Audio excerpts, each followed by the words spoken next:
Пандемия закончилась, теперь мы работаем в других условиях. Я думаю, что во время пандемии мобилизованное наше медицинское сообщество, очень хочу на это надеяться, что на многие проблемы нашего здравоохранения посмотрела, возможно, другими глазами. И поэтому мне кажется, что уже можно и нужно начинать разговор и с медиками, и с немедиками, и с разными экспертами, разговор о том, что есть наше здравоохранение, что мы собираемся делать с нашим здравоохранением. Мы будем говорить о каких-то приоритетах, которые нужно выделить и развивать, или мы думаем о точечных каких-то действиях вот на этом этапе, или мы уже должны начать говорить о серьезных реформах, к чему наша страна больше подготовлена. Я думаю, что вот на этом этапе, вот, исходя из того, что мы видим, наблюдаем за работой нашего министра здравоохранения, очень хочу надеяться, что вы не тот министр, Эдуард Валерьянович, который боится обнажить реальную картину, которая имеется в нашем здравоохранении. И мне кажется, что честь мундира не про вас, потому что многие чиновники боятся открыто говорить о проблемах, боясь, что общество прямолинейно будет понимать это как издержки его работы, более профессиональным. Я полагаю, что мои коллеги будут задавать сегодня вместе со мной свои вопросы. Пожалуйста. Острые, важные. Мы не согласовали эти вопросы. Посмотрим, о чем они будут говорить с вами. У нас был телевизионный проект «Пациент». Проект был интересный, передача была интересной, но теперь уже мы хотим возобновить этот проект в другом формате. Но формат, который мы планируем, в принципе, он планировался изначально тоже так.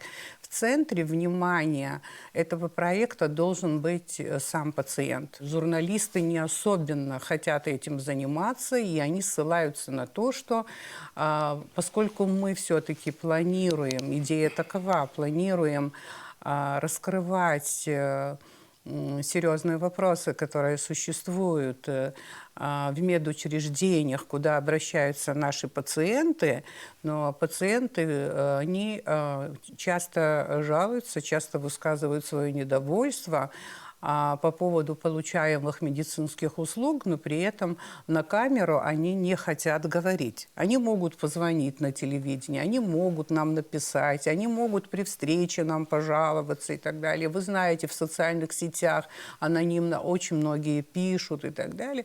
Но, к великому сожалению, вот так открыто на камеру сказать, с чем он столкнулся, ни один пациент не хочет. Ну, может быть, такие пациенты тоже найдутся. И, в принципе, мы понимаем, почему они боятся в нашем маленьком таком обществе, где все общаются, выбрасывать такого рода негатив или критику против, скажем, определенного там конкретного врача, люди боятся, потому что в любой момент они могут с ним же в медучреждении столкнуться, не потому, что кто-то будет мстить, а потому что просто бывает, что неудобно. Неудобно. Это наш менталитет, и поэтому, да, ну, за спиной говорить мы, конечно, можем, а вот в лицо не получается, и поэтому мы боимся, мы вот не знаем, сможем ли запустить такой вот проект, пойдет ли он, но хотелось бы, поэтому пока мы готовимся вот к такого рода эфирам, мы решили с вами пообщаться, вот учитывая то, что вы человек очень диалогичный и очень часто и хорошо взаимодействуете с телевидением и с другими СМИ, я так думаю. Я хотела бы назвать основную тему нашего разговора таким образом: приоритеты, точечные действия или реформы. что для нас вот главное будет вот на этом этапе. И первый вопрос, с которого мы могли бы, наверное, начать наш разговор, каковы наши стартовые возможности, вот включая инфраструктуру, как выглядит наше здравоохранение сегодня? Пожалуйста. Спасибо. Во-первых, хотел бы поблагодарить Абхазское телевидение за то, что вы пригласили сюда, на вашу площадку. Я уже говорил, что мы в прошлый раз, когда неоднократно, вернее, приходили на площадку Абхазского телевидения, мы были в масках, у нас были совершенно другие условия, когда мы не могли открыто, без масок общаться. Были очень сложные периоды, когда была коронавирусная инфекция. Поэтому мне очень приятно, что я сегодня опять приглашен в студию Абхазского телевидения. Мы сегодня можем в спокойном формате вот так вот пообщаться, рассказать. Я могу рассказать и ответить на те вопросы, которые вас интересуют, с большим удовольствием. Буду говорить прямо, буду говорить открыто. Государство потратило более миллиарда рублей на борьбу с ковидом. Это очень серьезные цифры. Никто не смотрел на финансовую составляющую, если это нужно было нашим гражданам. Такие случаи у нас были и по кислороду, когда цена возрастала в 2, в 3, а порой в 5 раз. Государство не смотрело, сколько стоит кислород. Нужно было его привезти и дать пациентам, и так оно и было. Ни одну секунду наши граждане не остались без кислорода. И таких моментов очень много. Спасибо, да. Мы все это освещали. Мы знаем, что на самом деле была проведена очень большая работа. И если в какой-то момент в самом начале нам казалось, что здравоохранение абсолютно не подготовлено к такому повороту событий, и оно может оказаться в тупике или в коллапсе, но этого не случилось. В Абхазии мне все-таки кажется, что успешно противостояли пандемии. Я вам скажу, что была борьба за каждого пациента. Я вам ответственно говорю, мы боролись за каждого пациента. Когда я говорю «мы», я имею в виду, это коллективная работа, это командная работа. Мы за 2 года привыкли, что многие наши медики, они на самом деле боролись за каждого пациента. И нам хочется, чтобы это было всегда, чтобы это было и после пандемии. Да? И поэтому все-таки о пороках нашего здравоохранения надо поговорить. Вот, когда я говорю, вот какое наследие вы получили, вот с каким хозяйством, с какой инфраструктурой вы работаете, очень хотелось бы узнать. Вот у нас есть медицинские учреждения, у нас есть больницы, у нас есть оборудование и так далее. Вот если вот так в целом оценить, на что это похоже? Это целиком устаревшая инфраструктура, вот дряхлая, или все-таки можно говорить о том, что какая-то часть инфраструктуры, она может работать? Давайте возьмем пример Очимчирскую больницу. Были? Да. Ну, мы же понимаем, в каких условиях приходилось работать нашим коллегам, да? Район большой, больница двухэтажная, старого образца, здание, частично с ремонтом, частично есть помещения, которые требуют ремонта. Нету, допустим, хирургического блока.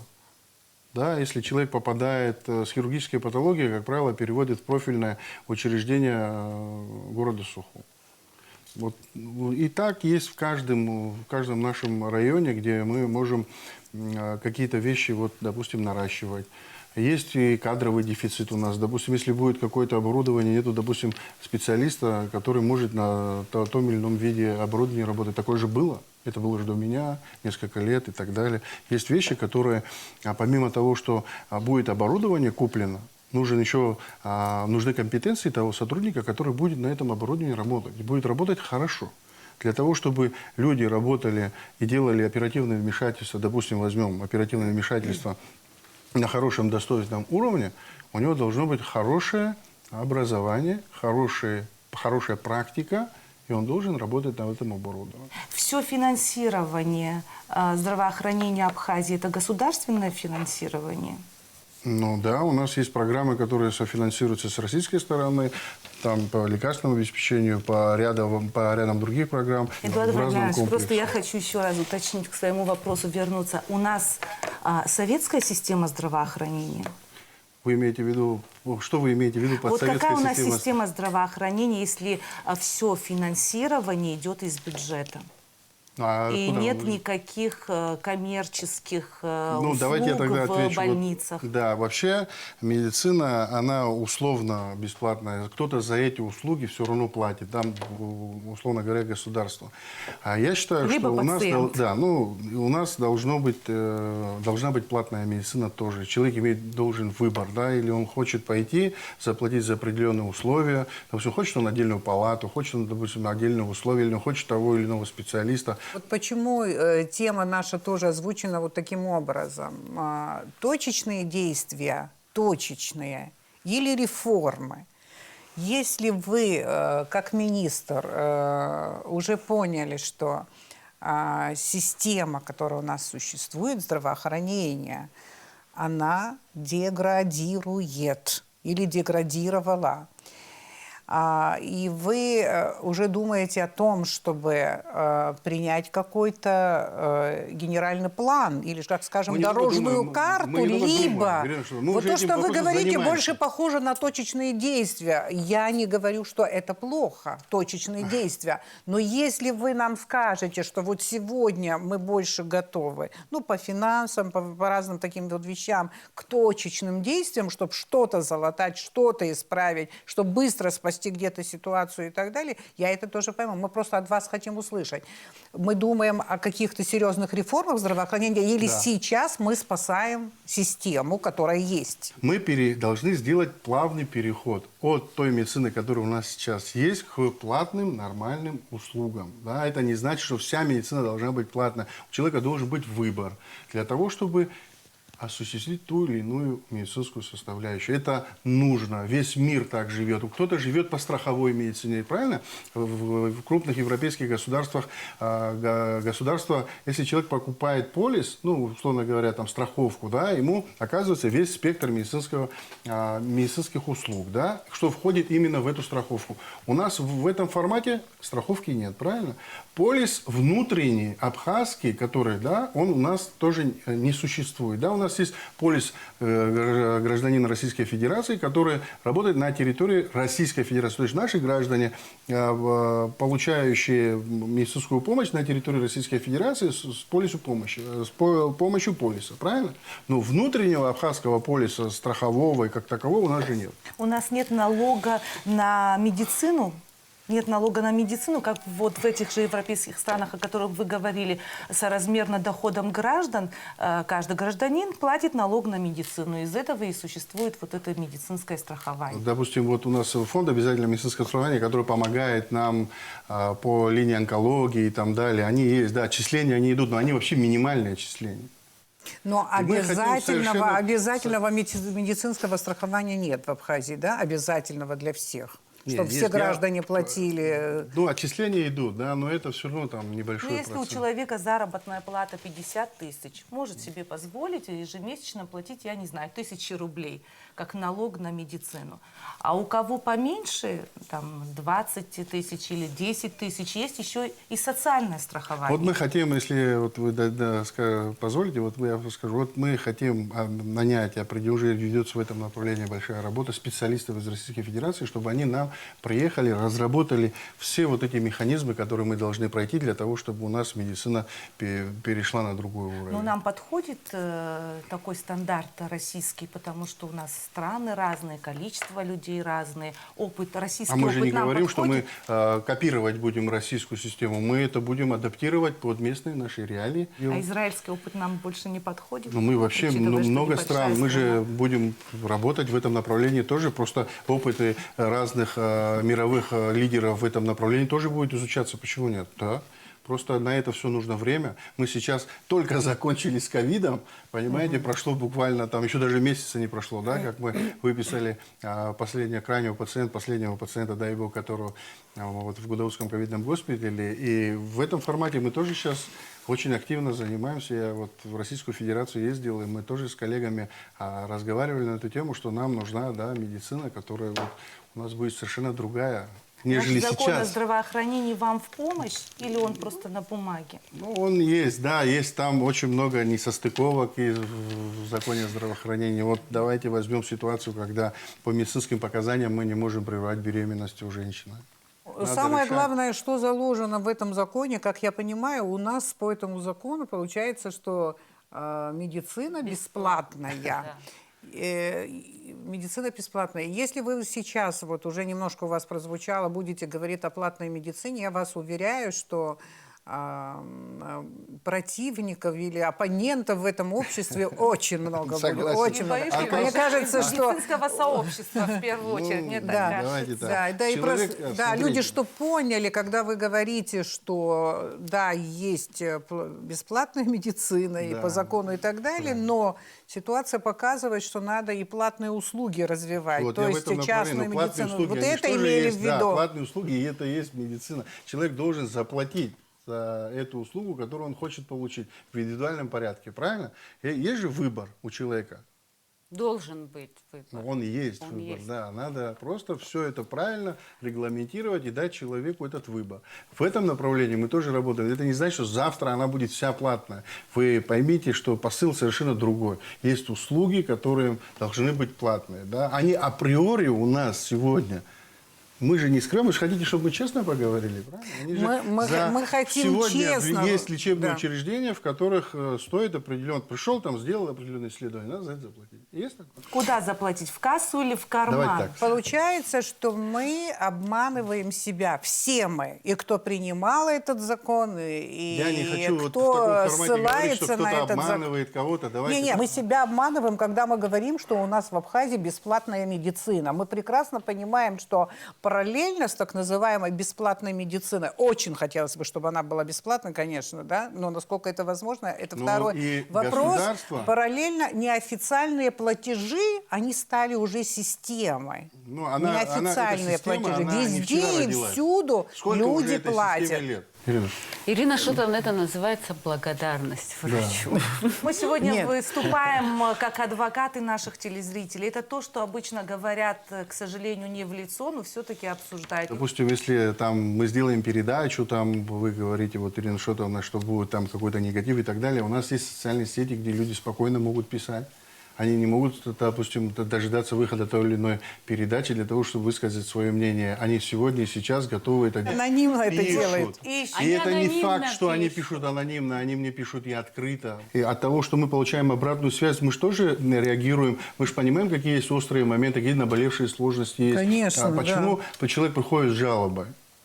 Значит, какая-то у нас есть ошибка на том или ином этапе, правильно? Вот эти вещи я для себя, допустим, кумулирую, я пытаюсь их как-то вот разграничить, чтобы я четко понимал, на каком этапе у нас действительно мы проседаем. Человек, который хочет что-то написать, его никто ничего не Невозможно остановит.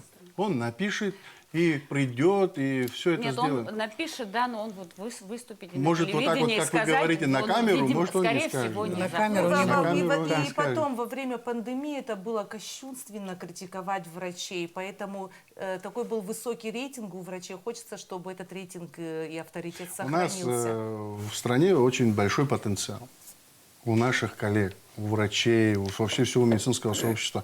Да, есть вещи, где мы что-то не дорабатываем, но это не потому, что мы это не хотим делать. Сейчас мы работаем в том формате, чтобы наши специалисты выезжали на повышение квалификации. Да? Ведущие российские клиники. Это тоже будет, тоже на это нужно какое-то время.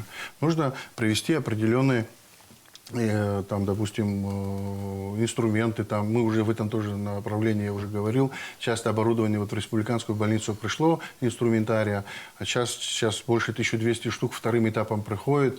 Инструменты вот не обновлялись, насколько я понимаю, после военного времени. А послевоенное время инструменты использовались те, которые были куплены до военной. Мы прекрасно вам понимаем, что хочу мы еще- не нефтяная страна, свои Да. возможности И я вам тоже хочу сказать, знаем. что Да. вот так вот очень много государство делает, чтобы помочь нашим гражданам, да. Вот сейчас вот мы как-то в какой-то такой ключ ушли, как будто там у нас вот все там прямо ярко плохо, да. Нет, а сколько наши коллеги здесь оперируют и оперируют хорошо, сколько людей выписываются.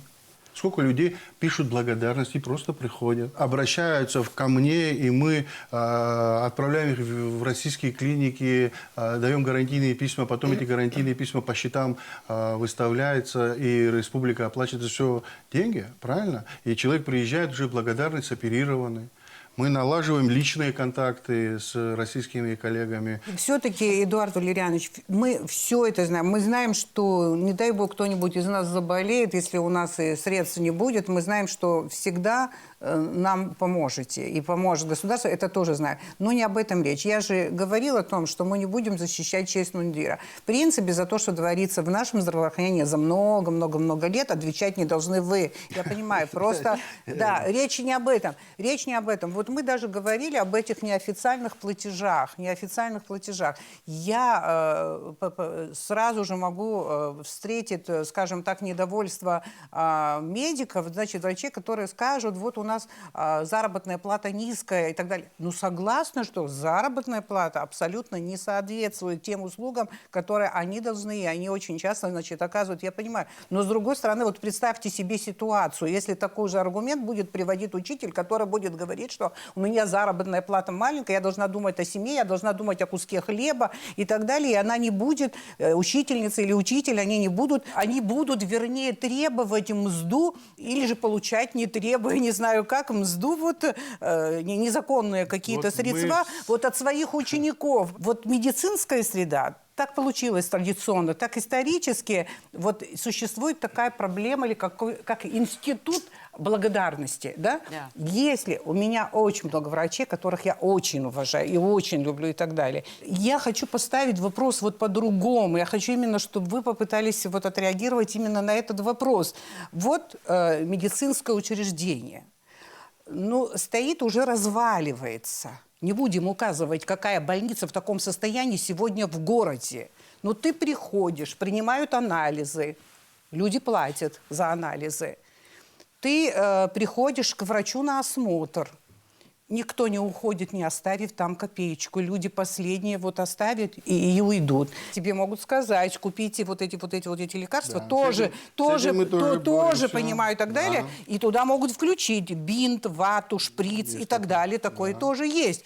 Мы хотим знать, что это за касса. Что это за бухгалтерия? Если врачи получают немного, зарплата низкая и так далее, вот эти деньги, которые платятся, они официально поступают в кассу, и врачи затем получают на законном основании надбавки, серьезные надбавки к своим зарплатам, мы, наверное, не против. Или же для больницы делается что? Давайте За так, счет вы этих на эти денег. вопросы, которые задаете, сами прекрасно знаете все ответы. Давайте мы не будем уходить в те вещи, которые вот сейчас они... Но это важно, Да, я пока вам вы это скажу, не решите. Вот все вот эти переходы, они должны быть плавны. Для того, чтобы мы плавно перешли на те вопросы медицинского характера, которые я озвучил. Платные услуги. Пока у нас официально не будет платных услуг, будет вот такая ситуация. Есть какой-то которая нам- перечень платных услуг в наших больницах? Перечень уже имеется? Ну, и Что там имеется платное? в определенных Вот условиях, кассы, которые в бухгалтерии существуют, они существуют на законном основании? Ну, есть определенные вещи, где есть определенные цены, да, на определенные, там, допустим, вот приходите, то вы там в спеццентр сдаете ВИЧ, анализы и так далее, правильно? Там СПИД, сифилис, гепатит. Есть определенный перечень. Есть и в других наших лечебных учреждениях. Но это все надо Вообще централизовать. Да. государство, я имею в виду чиновников, которые занимаются здравоохранением, и вообще правительство, они должны серьезно быть озабоченными чем? Извините, мы вкладываем деньги в больницу, ремонтируем, покупаем оборудование. Вот сейчас сказали, что вы инструментарий новый Очень завезли много, и так да. далее. Но, извините, а кто-то на этом зарабатывает деньги, которые не учитываются в государстве. Согласен. А что это такое? Почему? Оборудование это что? Оборудование из дома принесено или это государственное? Ну, о чем говорю? Подождите, Чтобы- а если машина выезжает, скорая помощь и везет пациента за пределы, это что, личный автотранспорт этого человека Во. или это государственный автомобиль? Хорошо, хорошо. Значит, что мы собираемся делать? Значит, у нас сама система, Я же говорю, да, она мы будем ненормальная, раз она переходить дает на- такую возможность людям. Да, мы будем переходить. Понимаете, если человек, мы живем в маленьком обществе. Если человек хочет отблагодарить врача, он его так отблагодарит, поверьте мне, что все Не будет надо нормально. мне тогда называть сумму, не надо, я сама это сделаю, сколько смогу, правда же? Сколько я смогу, Ну, к сожалению, все врачи сколько так я думают. могу, я это сделаю. Не надо мне называть сумму откуда, 45 тысяч, 50 тысяч операций и так далее. Я понимаю, что это тяжелая тяжело. И с услуга этим мы боремся, медицинская, поверьте мне. тяжелая. И будем но бороться, А не Ирина. тяжело человеку, который из-за того, что у него нет этих денег, он не идет к ним? Не идет, он идет к нам, мы помогаем в другом формате, мы решаем, мы ни одного пациента практически не оставляем. Те люди, которые ко мне обращаются как к министру, мы помогаем. Есть вещи, которые государство полностью берет на себя, есть вещи, которые мы здесь на месте оперируем, никаких вопросов в этом нет. Государство не сможет все на себя. Мне кажется, что государство на себя взваливает слишком много. Мы прошли вот эту историю, мы знаем опыт, какой Советский Союз из-за того, что на себя брал очень много. Государство, вернее, само государство на себя столько социальных гарантий брало. В конечном итоге это одна из причин, почему это государство развалилось. Но не может государство. Поэтому мы должны попробовать поменять, наверное. Вот о Будет чем, всё. какой разговор начинаем, Я поменять говорю. саму Эдуард систему. Валерьевич, вы сказали, что вы Систему боретесь поменять. с ними. А как вы боретесь? Ну, это вот сейчас вы увидите, вы сейчас говорить о каких-то вещах, это спокойная, кропотливая работа, которая покажет свои результаты через Да. какое-то время. Ага. Вот сейчас вот вы хотите, чтобы на отделении сказал, в каком там лечебном учреждении мы этим занимаемся. Мы во всех лечебных учреждениях этими занимаемся вопросами. И смотри, речь не Поверьте идет мне. о том, чтобы кого-то поймать за руку. Нет, не об этом речь идет. Надо выстроить эту систему, саму систему здравоохранения так, Мы её чтобы выстраиваем. не обманывать людей, что это вот чистая бесплатная медицина и так далее. Когда люди будут знать, что если они платят, то эти деньги идут законным образом туда, откуда когда-то каким-то И образом и человек к ним пришел, вернуться. заплатил в кассу, и он имеет право потребовать потом свою услугу и сказать, вернее, услуга, ну, качество. Понимаете, вот человек, ну, допустим, я не беру, поставил человек диагноз, врач. Да. Вот с этим диагнозом человек, я не буду говорить, из какой там сферы там, и так далее, неважно. Вот есть диагноз.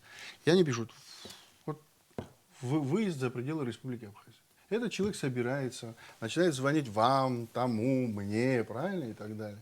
И выезжает за пределы Республики Абхазия, учитывая, что у него есть такой диагноз, который его очень серьезно начинает смущать, напрягать и так далее.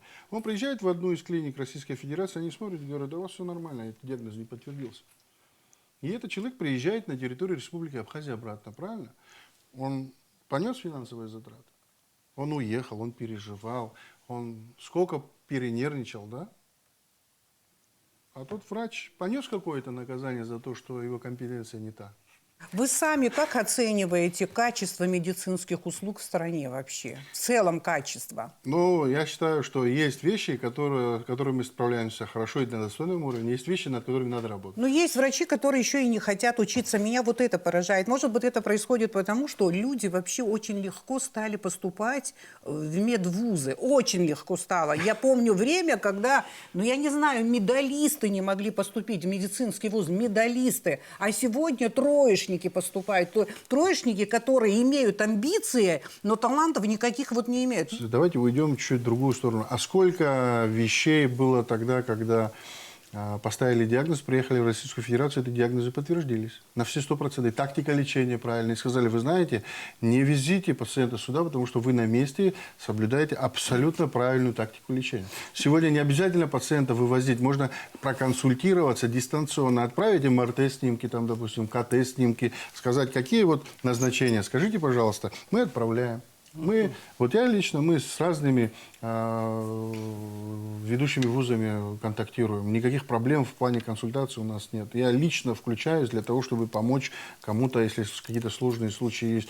И мы отправляем, допустим, КТ, МРТ на почту, на назначение и так далее. Сколько таких случаев говорят, да, никаких действий не предпринимаете. Абсолютно правильное, верное решение в плане тактики. У нас есть замечательные врачи, Их абсолютно. много. Я думаю, что Их это много. то, что мы говорим, это касается, конечно, не всех. Прекрасно знают, кого это касается, о ком мы говорим. На УЗИ приходишь, и ты видишь огроменная очередь. Если УЗИстом работает, скажем, Инесса Аргун, все рвутся туда. Есть вот такие еще несколько хороших УЗИстов. Но есть УЗИсты, к которым никто не хочет попадать. Но Ну а как это? А что это означает, в общем-то? Да? То же самое происходит во всех сферах. Но я хочу еще задать вопрос вот такого плана.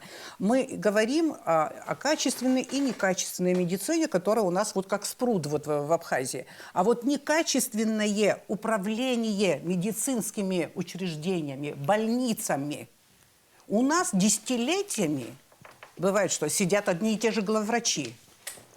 Ну, я понимаю, насколько это сейчас неприятно будет многим людям услышать. Но сколько это может продолжаться? Некачественное управление больничными учреждениями. У нас вообще был случай, когда больница в 1 час перестала существовать, она рухнула во время пандемии. И вот так вот есть учреждения, где не было многие годы качественного управления. Кое-где сейчас ситуация меняется, но кое-где ничего не меняется. Эдуард Валерьянович, вы можете уволить такого главврача? Вот смотрите, есть такое понятие централизация всего. Да? Вот Минздрав напрямую не может, ну, есть больницы, которые непосредственно подчиняются районам. Допустим, центральная районная больница подчиняется главе администрации. У меня, как у руководителя Минздрава, свои республиканского уровня подчинения, да, которые Минздраву подчиняются напрямую. Хотя, да, как Минздрав, там мы можем влиять на эту всю ситуацию, но вообще нужна централизация. Все лечебные учреждения должны подчиняться Минздраву Республики Абхазия. Тогда будет и порядок, тогда будет и централизованное управление. Как это сделать? Это в законе где-то должно отражаться? Ну да, я думаю, да. Сейчас немного так получается, как будто мы очень негативно настроены против Не, вы сказали врачей. открыто На самом поговорить, я с вами деле, открыто в самом разговариваю. начале Ирина Шотовна сказала, что мы будем говорить о негативных явлениях нашего здравоохранения давайте и открыто так. обсуждать проблемы. Мы не говорим, мы же не будем восхвалять. Там, конечно, есть, у каждого из нас есть и знакомые врачи, и друзья врачи, кому мы благодарны. Но сейчас же мы не собрались для того, чтобы оды им петь. Мы собрались о том, чтобы обсудить, какие проблемы существуют. И есть системные ошибки в здравоохранении. что нам говорят наши которые телезрители. надо исправлять. Системные. Не потому, что там врач плохой или управленец плохой. Вот есть ситуация, которую надо менять в корне. Давайте мы сделаем какую-то такую передачу, когда мы будем приглашать руководителей структурных подразделений, главных врачей на передачу, и вы можете им те же вопросы Вы потихонечку становитесь телевизионщиком да, еще. вот чтобы в каждом районе, в каждой там больнице, неважно, там есть свои сложности, да, и централизованно их невозможно решать, потому что они индивидуальные сложности. Где-то есть хороший автопарк автомобилей, где-то его нету, да, хотя благодаря Аслану Георгиевичу 7 автомобилей скорой медицинской помощи были приобретены за короткий срок, да, 7 автомобилей. Получила и Творчал, и Ачимчира, и Афон, и скорая помощь города Сухум 2 автомобиля получила. Реанимобиль получил. Но вот это все должно работать эффективно. Вот это важно. Реанимобиль получил, инфекционная больница, колоссальная стоимость. Замечательно, понимаете? да. Вот нужна централизация. Иногда бывает, что пациенту не требуется по медицинским показаниям. Все врачи в один голос говорят, не надо вывозить. А родственники настаивают. И пациент вывозится. Потом стабилизация возвращается сюда. Это получается из-за недоверия к врачам, что ли? Почему настаивают вот это вывести? вот тот момент такой, понимаете, со всеми надо людьми общаться, разговаривать, объяснять. Да, может, где-то они правы, но есть вещи, где врачи на 100% правы. Сколько таких случаев было, когда врачи на месте тяжелые случаи оперировали, люди выздоравливали, на своих ногах уходили. Инфекционная больница до пандемии. Это была другая больница. Это была другая, мягко сказано. Затем инфекционная больница. Правильное решение. Назначается руководитель, который качественно умеет руководить, управлять.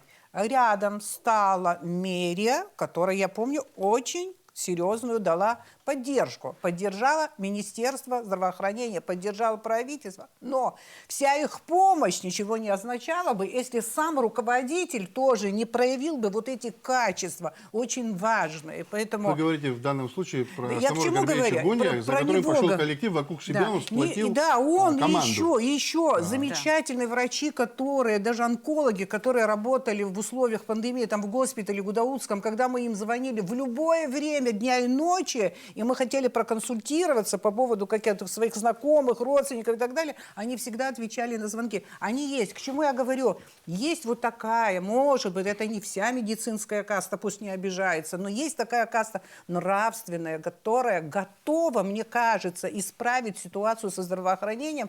Мне кажется, что министерству очень нужно с ними общаться для того, чтобы определиться с моделью нашей медицины. С моделью. Это очень важно, чего мы хотим. Если мы поставим цель найти модель и найти главную задачу. В чем главная задача здравоохранения? Я прочитала вот буквально на днях очень интересную вещь. Кстати, на это ссылался Каха Бендукидзе, который проводил эту реформу в Грузии.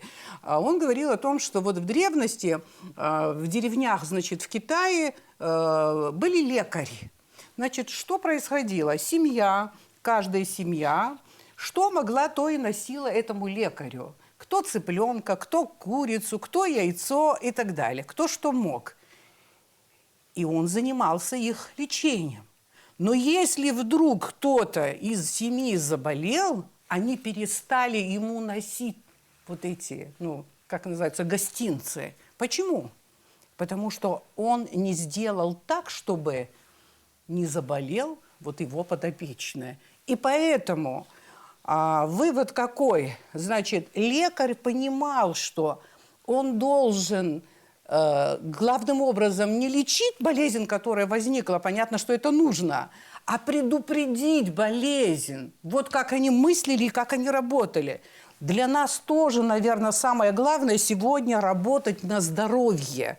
Вот как вы видите, вообще вы видите вот в Абхазии систему использования семейных врачей? Система, она, может, не в таком формате, но она существует. Вы же не по талончику, который вы получаете, идете к врачу, вы же ее сами выбираете, врача, которому придете и доверите свою проблему, правильно? Но если у меня был бы семейный врач, это вообще было бы очень удобно. Очень удобно, потому что особенно вот мы, абхазы, не очень хорошо к своему здоровью относимся. Мы вовремя никогда к врачам не обращаемся. И сейчас у нас формируется молодая команда единомышленников. Вы посмотрите, практически 99% это молодые главные врачи.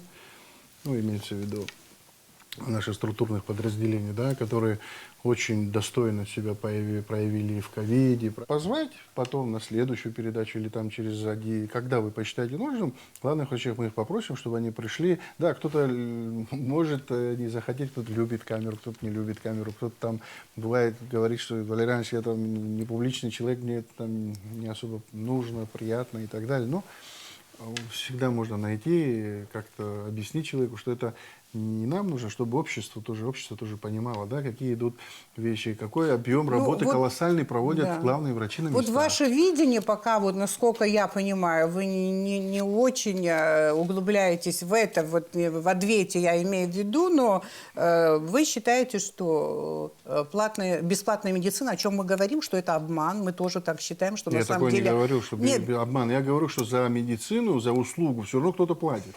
Вы считаете, наверное, это тоже правильно, что, конечно, должны быть платные услуги, должна быть и платная медицина тоже, то есть должна быть альтернативная медицина, частная там, и так далее, это должно быть. Но это не должно напугать людей. Люди должны понимать, что либо будет страхование, либо еще что-нибудь и так далее, что они будут защищены. Вот давайте так, сразу, Ирина, что-то я хочу, чтобы вот это все пошло в эфир. Уважаемые телезрители, никто не говорит, что завтра в стране, в Республике Абхазия будет платная медицина. Все, мы хотим ввести платные услуги для того, чтобы у нашего населения был выбор. Они хотят, уже есть вообще-то. Все на законодательном уровне и так далее. Мы хотим, чтобы поэтапно в стране медицина перешла на совершенно другой, хороший, достойный уровень.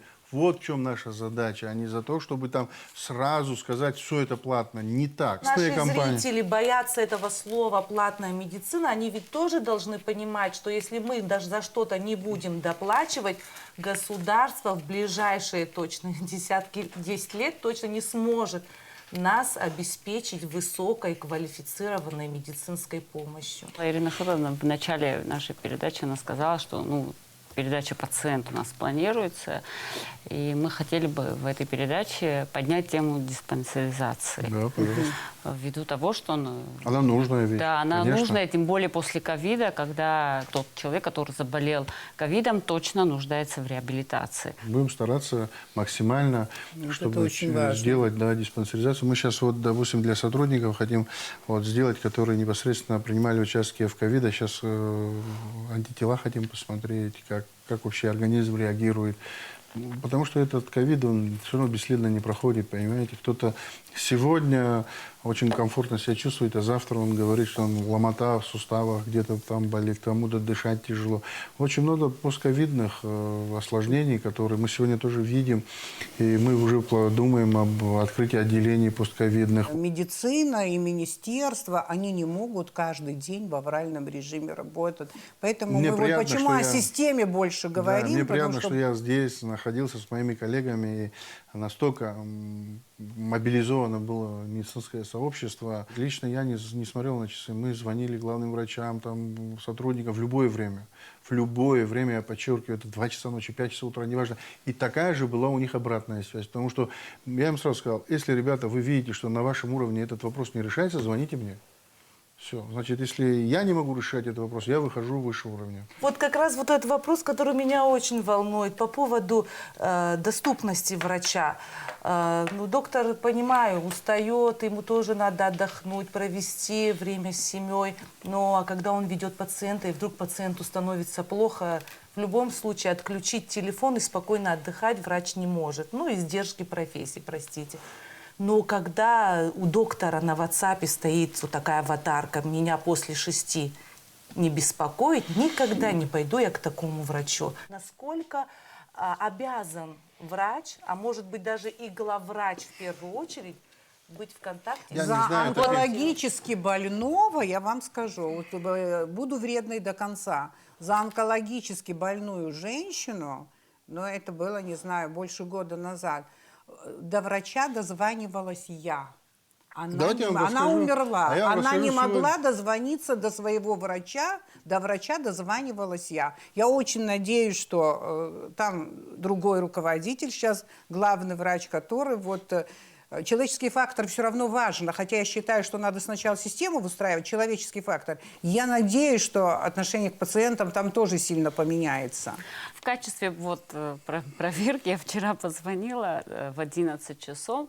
В 11 часов... Ночи? Да, двум руководителям городских учреждений. Да. И они, Один вам ответил, другой нет. Нет, они оба Вот ответили. ответили Да. неожиданно. Они были на связи, да. Ты звонила со своего номера? Да, А со этот своего. номер у них мог быть зафиксирован. Нет, у них не было этого Журналиста ГТР. Нет, Смотрите, нет, я у них не говорю было моего сейчас номера. о руководителях. Руководители, как правило, всегда на связи, потому что они знают, что на территории района, если происходит форс-мажор, ЧП, если звонят, там, допустим, вот вчера мы общались, там тяжелое ДТП было в Гудову, тогда, ну, естественно, главный врач в курсе, естественно, главный врач республиканской больницы в курсе о том, что и переводится пациент тяжелый после ДТП, руководство в курсе, да, это понятно. Но вы говорите о тех врачах, наверное, которые, вот, ну, на аватарках, я не знаю, кто это, но дело не в том, что мне не нужна фамилия, допустим. Ну, некоторые больше занимаются политикой, чем лечением людей, наверное. Такие врачи тоже есть. И, кстати, мы часто видим их в социальных сетях. Пишут и пишут, пишут и пишут. Мне странно, где они находят столько времени. Не знаю, о ком вы говорите, но я про то, что индивидуальные особенности есть у человека. Если человек хочет ответить и помочь, он не будет писать на аватарке, там, не беспокойте меня и так далее. Он или сможет в тот момент перезвонить, когда ему удобно, да, и он перезвонит или там напишет, я сейчас не могу говорить, там, допустим, напишите. Такое что же может быть, что человек не может говорить, да? Конечно. Все врачи, они что же люди, правильно? И они тоже имеют право на отдых. Но да, мы руководители, я там, допустим, руководитель министерства, у меня совершенно другой подход. Я должен быть на связи. Потому что ко мне поступают такие вопросы, которые я должен решить. Потому что без моей компетенции не получится этот вопрос решить. Поэтому я всегда на связи. А сколько людей в ковид лечили, старались, помогали, не отключались круглосуточно. Вы же через это тоже прошли. И слышали, наверное, сколько таких было, которые вообще не отключались и вообще старались максимально помочь, назначить правильную терапию. Это же, понимаете, дистанционно ты не можешь прийти к пациенту, потому что их сотни. Они находятся на амбулаторном звене, они не требуют, допустим, госпитализации, но им нужно качественнее, правильно расписать терапию, от которой зависит их жизнь. После этого эфира нас могут не пустить в лечебное учреждение. Мы вам будем звонить. Я понимаю, что на самом деле вот тяжела шапка Мономаха, говорят же, ваша работа очень тяжелая, я понимаю. Мы тоже все время на прицеле находимся, чтобы вы знали. Каждый день то, что мы делаем, кому-то нравится, кому-то не нравится и так далее. И хорошее, и плохое мы слышим, и, в принципе, очень много эмоций у нас тоже бывает. Но вот скажите, если я скажу, что наблюдается вот такое угрожающее падение уровня здоровья населения. Нет такого. Вы против Конечно. этого? Что значит угрожающий уровень здоровья? Мы направление развиваем в разных сферах. Вот, допустим, по онкологической составляющей у нас пациенты определенное количество выявилось. Это ваш ответ на то, что происходит, но... Да, ранняя диагностика, да, там мы определенные вещи начали делать, когда начали выявлять на ранних стадиях, и это продлевает существенно жизнь, да, и есть этапы и пациенты, которые вообще полное выздоровление, ремиссия долго. Когда мы вокруг слышим, что вот человеку было там 60 лет, 55 лет, он скончался от инфаркта, от инсульта, 70 лет от инсульта. Но дело в том, что нам это может показаться, потому что, опять же, мы маленькая страна, небольшой город и так далее. Такое ощущение. Вот кто может дать нам статистику? Кто может это отслеживать? Здравие, статистика есть, которая там по количеству смертей в лечебных учреждениях, все это у нас есть. А вот, например, какова смертность от сердечно-сосудистых заболеваний? Вот она возросла или нет? Да, она во всем мире она высокая, и это одни из первых позиций вообще. Вот к этому вопросу я хотел бы вернуться, когда мы говорим о золотом часе, когда надо нам здесь непосредственно принимать те меры оперативной нагрузки, когда я говорил о стентировании там, или коронарографии наших граждан, потому что сейчас на том этапе, который вот мы сейчас проходим, мы на данном этапе не можем это делать в Республике Абхазия. Да? Нам нужно стабилизировать пациента в кардиологическом отделении, потом мы отправляем его в Российскую Федерацию на то или иное это сейчас. вмешательство. А да. что вы планируете? Мы вот планируем, это интересно. чтобы у нас был ангиограф. Здесь, чтобы мы могли стентировать пациентов. Я ездил в Российскую Федерацию на уровне Минздрава Российской Федерации. У нас большое совещание расширенное было. Эти вопросы я там озвучивал и получил понимание в том формате, что приедут группа из Российской Федерации, рабочая группа будет сформирована, плюс наша рабочая группа. И вот мы ждем, наверное, в июле месяце, скорее всего, они должны приехать, наверное, так. Вот. И ну вот самое большее, что мы можем сделать в ближайшее время для того, чтобы спасать людей, да, сердечников. Я вообще там поставил, такие вот, озвучил вопросы, которые нам первостепенно необходимы в республике, да, в частности в столице. Это эндоваскулярная хирургия, чтобы мы могли делать коронарография, стентирование, да, понятно.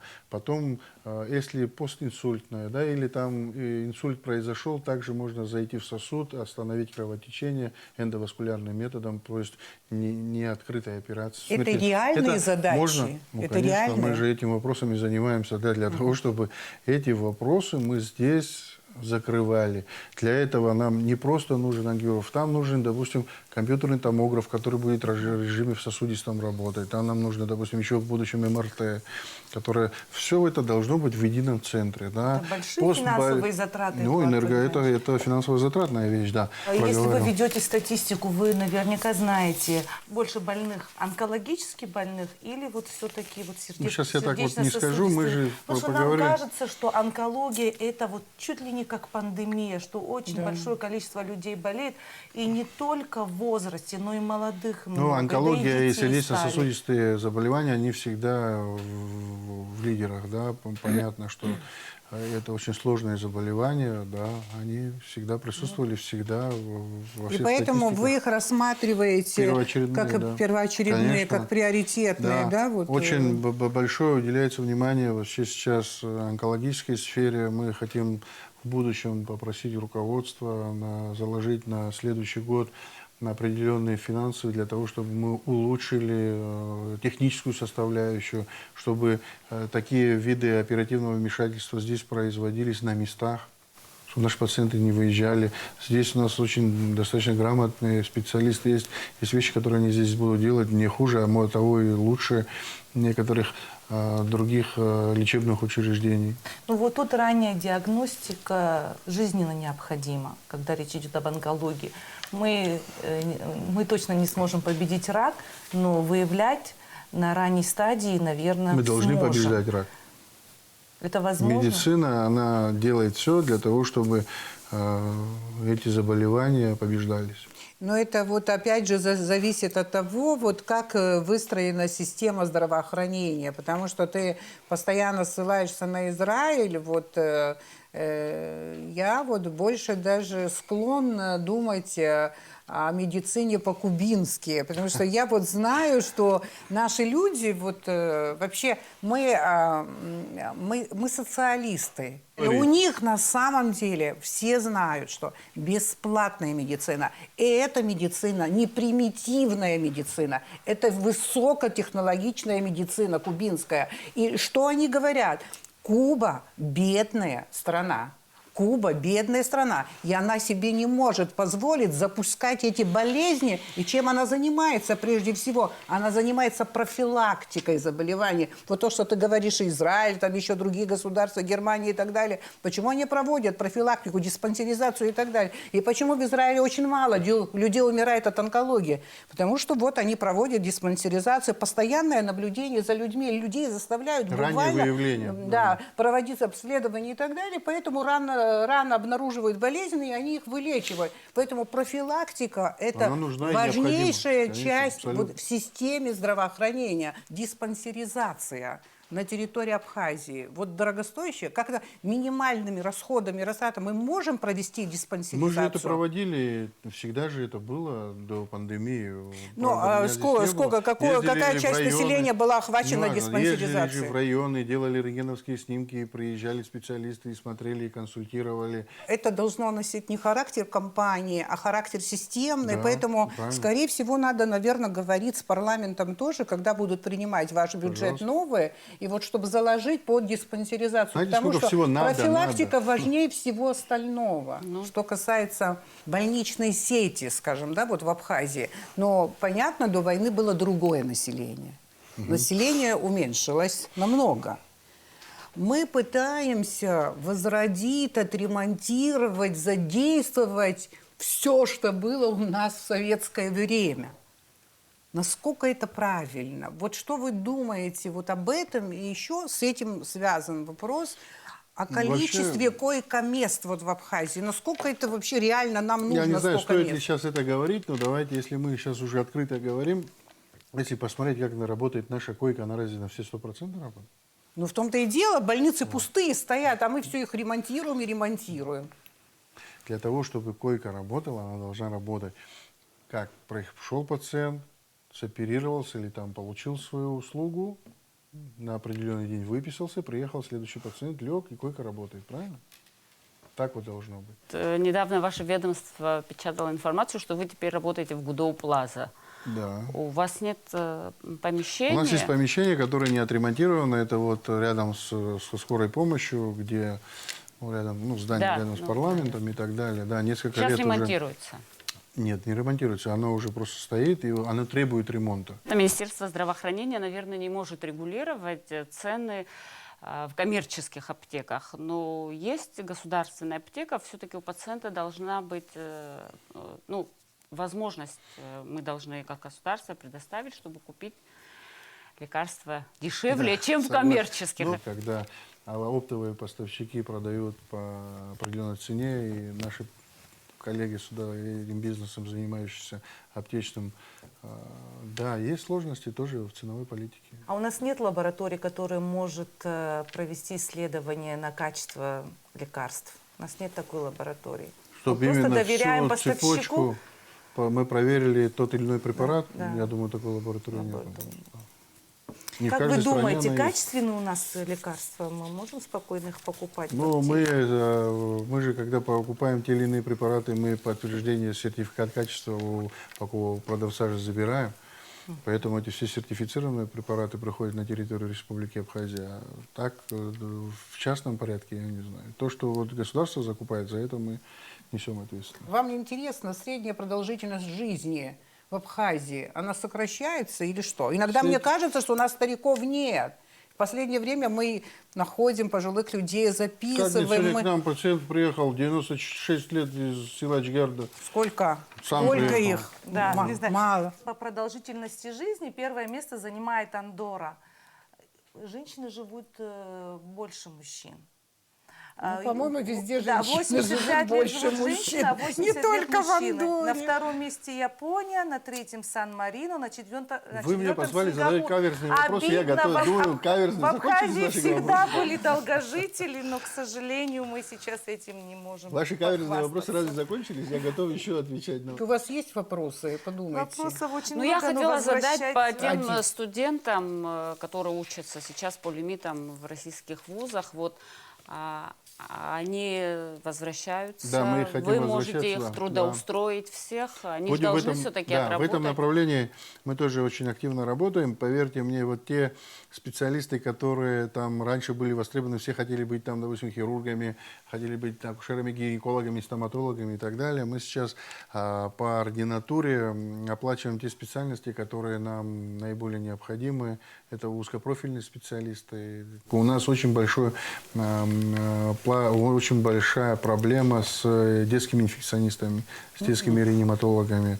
Может, не сегодня сможем решить, но уже сегодня этими вопросами занимаемся для того, чтобы завтра было решение. В пандемию многие ребята, которые учатся в медицинских учреждениях в России, вот они приезжали и помогали в ковид-госпитале. Я знаю, и мы сейчас всех поблагодарили. Вот, Все так те, что- кто принимал участие в ковиде, они все заслуживают благодарности. Вы и очень уважения. добрый министр, я Чисто понимаю, по-человечески. Вы просто оденьтесь и пойдите в красную зону и побудете там сутки. Наши Я думаю, корреспонденты бывали. Ну, не сутки, конечно, но бывали. Нет, я имею в виду по графику работы, да, когда ты заходишь в красную зону на суточное дежурство.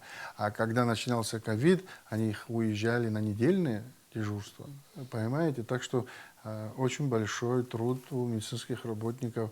И мы сейчас их Кстати, мы сегодня не наградили. назвали прославленный абсолютно врач Кубалия в Ринель. Гудаутском, который в госпитале работал. Просто все наши журналисты восторгались. Где он сейчас В находится? Ворчалах работает. Кварчеле работает. Вообще, в двух словах от Кварчельской больницы, что вы ожидаете? Вообще, она начала работать. Там тоже какие-то направления, какие-то отделения вы будете больше развивать. Планируем, да. Сейчас там были маленькие сложности. У нас сейчас вот специалисты работают, рентген испортился в Ворчалах, и мы сейчас совместно решаем эти вопросы. Все вопросы, уважаемые коллеги, которые возникают, которые вы называете острыми, для нас они настолько будничны, что мы каждый день с этими вопросами сталкиваемся. Мы сейчас от ковида отошли, месяц уже как закончился ковид, мы переформатируемся на те вопросы и те сложности, которые у нас есть в стране и которые зрели десятилетиями. Медицина в Абхазии будет хорошая, достойная, на высоком Надеюсь, уровне. на нашем веку. Ну, знаете, вот у историков принято оценивать, скажем, деятелей, там, личности и так далее не потому, что они не сделали. Что не сделали, всегда бывает очень много, что они сделали. Невозможно все. А потому, что они сделали. Если мы имеем определенное отношение к вам, как к чиновнику, как к министру, мы исходим из того, что мы наблюдаем каждый день. Поэтому за все, что накопилось, вам, конечно, не придется перед нами отвечать. Просто мы пытаемся показать вот эту картину и Критерий высказать... оценки моей работы – Да. это те граждане, которые сталкиваются с теми или иными проблемами, они могут сказать, в каких условиях приходится им решать те или иные вопросы, с которыми они сталкиваются. Всегда у А нас куда так надо было. обратиться пациенту, который столкнулся с несправедливостью? несправедливостью, Да. пусть обращаются в Минздрав. В Мы Минздрав всегда- надо обращаться. Да, и не только, пожалуйста, в структурное подразделение к главному врачу могут обратиться на первом этапе. Просто, если возможно, короткий ответ вот на вопрос, который был поставлен как тема нашего разговора здравоохранения, то есть Абхазия имеется в виду, точечные действия или реформы. К чему вы сами вот сейчас считаете, Мы что на мы данном готовы? этапе делаем точечные решения, исходя из тех реалий, которые есть. Мы стремимся к реформам, и будут реформы. Система здравоохранения, которая в Абхазии сегодня, ее, наверное, можно назвать именно советской системой. Плюсов у советской медицинской системы было много, и никто не отрицает. Но в то же время все изменилось вокруг нас, все изменилось. Когда в целом общество переходит на рыночные отношения, это не может не отразиться, понятно. И поэтому мы видим, что модель эта давно хромает, модель, ее надо менять, и надо посмотреть, что мы можем поменять, на что мы готовы. Но при этом надо учитывать все, начиная с менталитета. Все нужно учитывать. Почему я говорила про медицину по-кубински? Но извините, кубинцы не живут так богато, как многие из нас живут. Наши медики, есть врачи, дай бог, чтобы они были миллионерами. Да? Я не говорю, что они миллионеры. Они могут, работая в Абхазии, иметь квартиру в Москве, покупать. Ну, замечательно, если столько заработают. А можно ли это заработать? Другой вопрос. А кубинские врачи, там человеческий фактор абсолютно другой. Абсолютно другой. Они живут очень скромно. А вы посмотрите, кубинцы, вообще их вклад в медицину, вклад государства, он минимальный, около $400. Сравните $400 и $8,5 тысяч в Америке. А медицина кубинская абсолютно, имеется в виду здравоохранение и так далее, не отстает от американской. И продолжительность жизни там, кстати говоря, она уже выросла очень, детская смертность очень низкая, материнская смертность очень низкая и так далее. Бедная страна, и в то же время такая медицина. То есть это зависит от многих факторов. Мы должны просто знать, на что мы готовы, что мы можем, что примет наше общество и что лучше для нашего общества и так далее. Но, конечно, во главе угла уже сейчас нужно ставить проблему профилактики заболеваний. Я, например, считаю, что это важнейшая задача. Это не просто вот какая-то социальная вот отрасль или отрасль социально-экономическая, как еще называют здравоохранение, это и политическая проблема. Почему я так говорю? Во-первых, не будет здоровья нации, не будет народа, не будет страны. Мы сами же чувствуем вокруг нас, что происходит. Не будет страны. Ни о каком суверенитете речь не может быть, и народа не будет, если мы будем вот так вот развиваться. Дальше. Второе. Унижаться, ездить на лечение в страну, к соседям, которые хотели нас уничтожить, да и сегодня готовы нас уничтожить. Это нас унижает. Мы не осуждаем, ни разу не осуждала людей, которых спасали там, абсолютно. Но мы должны начать создавать условия для того, чтобы людям не приходилось, спасая свою жизнь, унижаться в чужой и враждебной стране. Поэтому здоровье – это еще и политическая задача. Это была Аргама. Спасибо огромное. Спасибо вам, Эдуард Валерьянович. Вам спасибо.